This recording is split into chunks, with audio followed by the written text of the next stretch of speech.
Découverte numéro 2, pourquoi votre cerveau inconscient vous empêche de sortir de votre zone de confort. Le cerveau inconscient.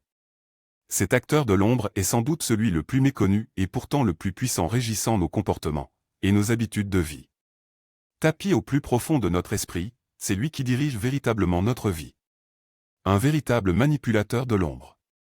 C'est un peu comme le monstre du Loch Ness. On ne le voit pas, on ne le sent pas, mais on en parle souvent. Même l'industrie du cinéma s'est emparée du pouvoir énigmatique du cerveau inconscient. Tenez par exemple, Inception avec Leonardo DiCaprio, ou encore Mentaliste avec Simon Baker. Pour ne citer que. Autant de fictions à succès qui résument l'attrait énigmatique du grand public vis-à-vis du pouvoir de l'inconscient. Alors, qui est-il vraiment? Et pourquoi les personnes qui rencontrent le plus de succès sur Terre ont très vite compris pourquoi il convient absolument de maîtriser ce maître caché, si nous voulons réussir ce que nous entreprenons dans notre vie. Pourquoi il est important de découvrir la nature versatile de votre esprit. Maintenant, qu'est-ce que cette découverte signifie? Cela signifie que vos pensées inconscientes par évolution sont programmées pour être de nature négative. Plus précisément, 80% de nos pensées sont de nature négative. Cela veut dire que 80% des images que vous vous représentez mentalement chaque jour sont de nature négative. Pourquoi ce constat accablant? Vous devez savoir que nous avons hérité de nos lointains ancêtres préhistoriques de cette caractéristique étonnante. Oui, près de 80% des pensées qui traversent notre esprit sont négatives. Pourquoi? Eh bien, parce que le cerveau de l'homme a été habitué depuis la nuit des temps à anticiper et à prévoir le danger. Même si à l'heure d'aujourd'hui, les mammouths n'existent plus, notre cerveau anticipe les dangers réels ou imaginaires, sous la forme matérialisée de pensées négatives. Cela vous dit vaguement quelque chose? Vous savez, ces bêtes mentales, curieuses et parfois méchantes, qui se moquent de nous? Laisse tomber, tu n'y arriveras pas, ou bien encore, et si jamais il arrivait ceci? En y regardant de plus près, votre cerveau inconscient essaie de vous protéger du danger imaginaire ou réel que vous pourriez rencontrer en vous exposant à des situations inconnues. Le hic, c'est qu'en essayant de vous protéger, votre cerveau inconscient vous éloigne du même coup de vos aspirations et de vos désirs les plus chers. Embêtant, n'est-ce pas? Après avoir lu ceci, vous comprenez maintenant pourquoi la plupart des personnes qui échouent dans leur vie sont celles qui se laissent dominer par leurs pensées et leurs imaginations négatives. N'oubliez pas, vos pensées sont des entités physiques mesurables. Il est très important qu'à partir d'aujourd'hui, vous compreniez l'importance capitale de pouvoir contrôler vos pensées négatives.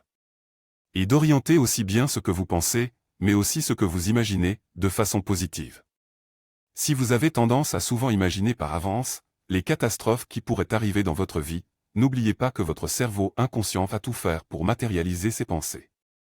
Même si vous ne désirez pas cela, votre cerveau va malheureusement tout faire pour y arriver. Ce qu'on appelle l'auto-sabotage. Prenons un exemple. Imaginez que vous soyez de nature timide. Je ne prendrai pas beaucoup de risques en vous disant que vos pensées et images dominantes dans votre cerveau sont celles qui pourraient ressembler à ceci. Oh non, je parie qu'ils vont encore se moquer de moi.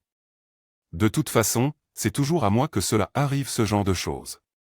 Non content de fabriquer ce genre de pensée à votre rencontre, votre esprit n'a pas son pareil pour vous faire imaginer, par avance, les scénarios catastrophes où vous vous voyez déjà en train de rater votre démonstration de gymnastique.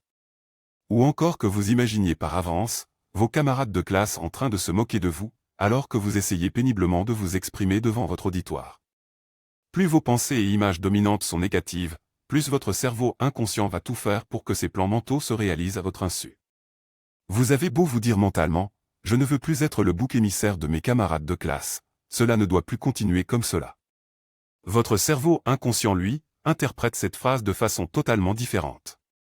Voici ce qu'il interprète pour vous: je veux être le bouc émissaire de mes camarades, cela doit continuer comme cela. Embêtant, non? Comprenez-vous maintenant pourquoi, malgré votre meilleure volonté du monde, vous avez peut-être échoué jusqu'à aujourd'hui à vous libérer de vos comportements et pensées négatifs. Nous verrons plus loin comment faire pour inverser cette tendance, et utiliser votre cerveau à votre avantage. Le jeu, n'en vaut-il pas la chandelle?